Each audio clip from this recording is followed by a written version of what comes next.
Vamos ver agora, então, o teste de Wilcoxon, o terceiro teste, então, para duas amostras pareadas. O objetivo desse teste é a gente comparar duas amostras pareadas em relação a uma população de interesse.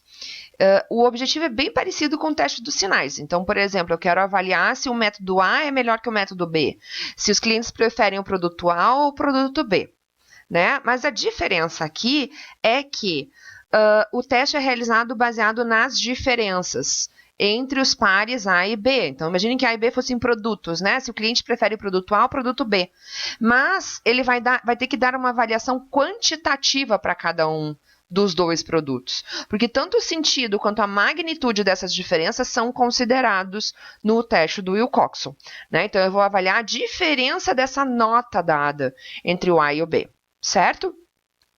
Dessa forma, então, quando eu tiver uma variável que for quantitativa, por exemplo, né? Se ao invés da pessoa dizer que prefere A ou B, ela disser o quanto prefere, dar uma nota para A e uma nota para B, o teste de Wilcoxon vai ter resultado mais poderoso do que o teste dos sinais.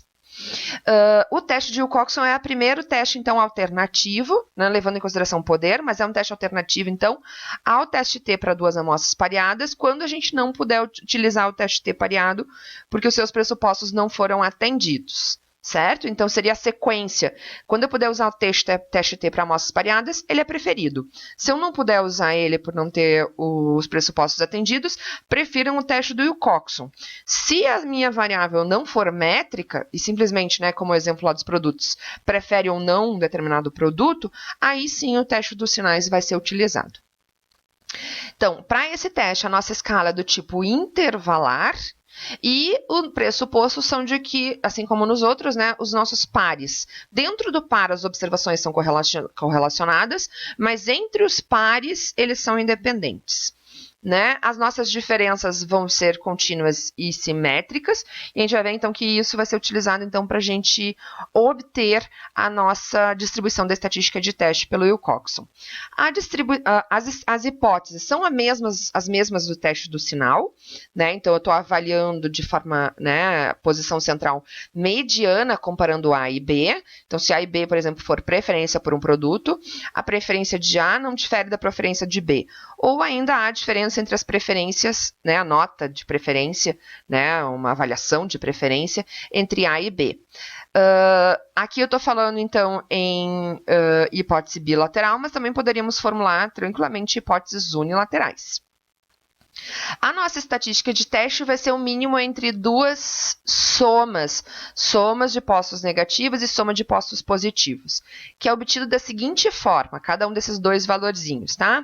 Primeira coisa, vamos calcular as diferenças nos pares.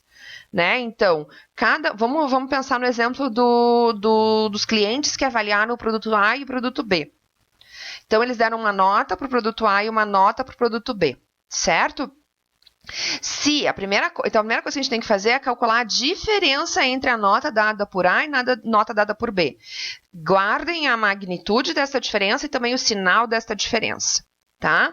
Aqui uma coisa para chamar atenção. Se por um acaso algum indivíduo, algum cliente desse a mesma nota para o produto A e B, a diferença entre o par, a nota de A e B, seria 0. E aí a gente desconsideraria este par, ou seja, o nosso N seria reduzido, certo? Próximo passo, passo 2. Ordenam-se as diferenças sem considerar o sinal. Então, nesse primeiro momento, esqueçam o sinal. A menor diferença em módulo recebe o posto 1. A segunda menor diferença em módulo recebe o posto 2. E assim por diante. Se eu tiver duas diferenças com o mesmo valor, em módulo, mesmo que uma negativa e outra positiva, elas receberiam o mesmo posto. Então, elas recebem o posto médio entre, né? Então, uma receberia, por exemplo, o posto 2 e a outra 3. Como os dois valores são iguais, as duas vão receber o posto 2,5. E, por fim, o último passo para obter, então, esses valores é calcular a soma dos postos, agora considerando as diferenças. Então, olhem as diferenças positivas e somem os seus postos. Este é T+. Olhem as diferenças negativas e somem os seus postos. E esta soma é T-. Certo? Aqui a gente tem o resultado de que a soma destes dois valorzinhos vai ser N que multiplica N mais 1 sobre 2, porque é uma PA, né? Então, vem da teoria dos métodos de contagem. A distribuição sob H0, né, considerando que esses nossos T's variam de 0 até n mais 1, n que multiplica n mais 1 sobre 2, a ideia, então, é que o valor intermediário, né, eu espero, né, se H0 for verdadeira, que a soma de diferenças negativas deve ser mais ou menos a mesma soma das diferenças dos postos das diferenças negativas. Ou seja, aproximadamente a média, né, a metade desse valor aqui, que é n, que multiplica n mais 1 sobre 4. Considerando este raciocínio, né, a nossa distribuição de probabilidade, a distribuição de Wilcoxon, que são a soma dos postos negativos ou soma dos postos positivos, pode ser tabelada considerando o valor de n, né? Então, ela é uma função do valor de n. A distribuição, como a gente já viu em aula, né? A distribuição, então, ela é simétrica e assume as maiores probabilidades no centro. Então, a gente só precisa calcular uma das caudas e multiplicar por 2, semelhante a uma distribuição binomial, onde o π é igual a 0,5. Tá? Se eu tiver uma hipótese bilateral, a região crítica vai ser a soma dos valores das caudas. Se for unilateral, vai ser uma ou outra cauda, certo? Aqui, só para mostrar que o R tem pronto, usando aqui essa distribuição de Siegen-Rank, a distribuição de Wilcoxon, né? Então, apesar da gente ter a distribuição tabelada, a gente não precisa nem se preocupar com as tabelas, porque a gente poderia obter esses valores tabelados, né, essas probabilidades no ponto, usando o R a partir desta instrução aqui, né? Então, aqui a gente faz usando n igual a 6, como um exemplo, né? Então, mostrando que os valores que x vão assumir vão de 0 até n, que multiplica n mais 1 sobre 2, certo? Que a gente viu, então, ali, que assume sempre valores, então, de 1 até este último resultado aqui, né? N que multiplica n mais 1 sobre 2. E aí eu calculo a probabilidade em cada um dos valores x, considerando aquele n6. E aqui o que eu faço é acumular. Usando a instrução D, eu tenho o valor densidade, né? Ou seja, a probabilidade no ponto.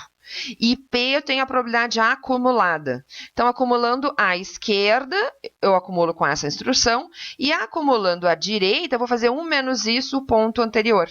Então, eu estou acumulando dos valores maiores até os valores menores. E depois aqui eu só mostro a tabelinha com esses valores. O valor de cada valor possível, né, para essa estatística de teste, a probabilidade no ponto, a acumulada à esquerda e a acumulada à direita.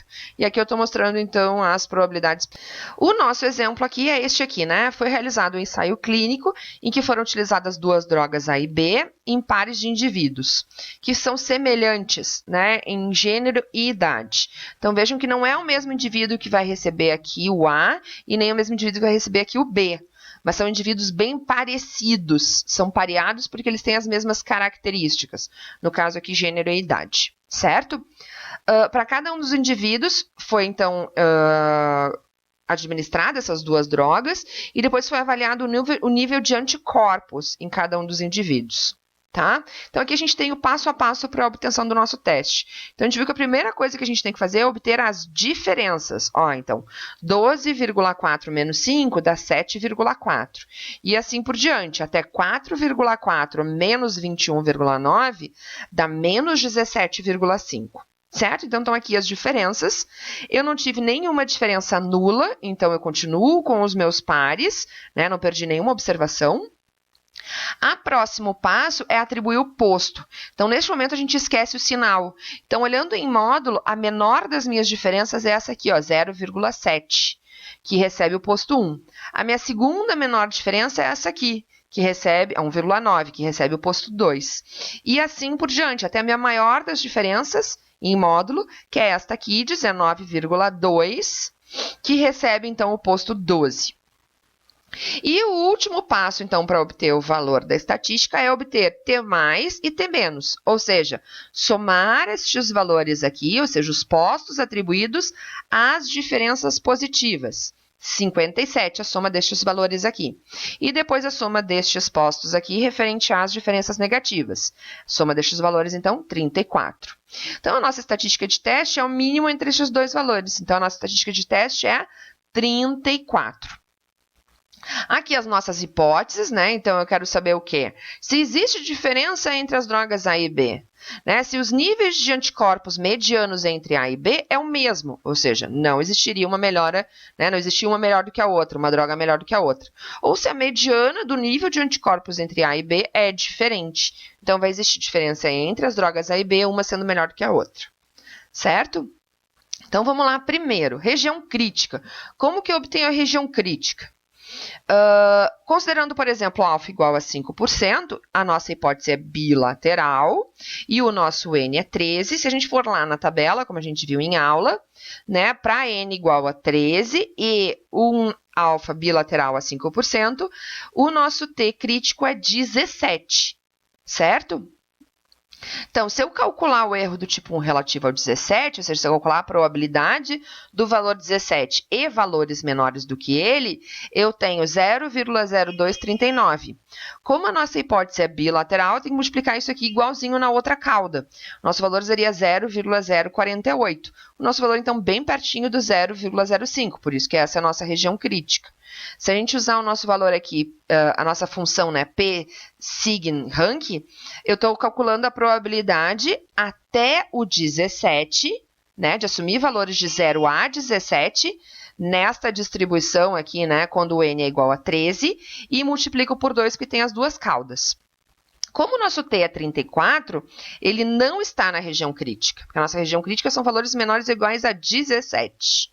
Portanto, eu não rejeito H0 e concluo o quê? Que não há diferença entre A e B.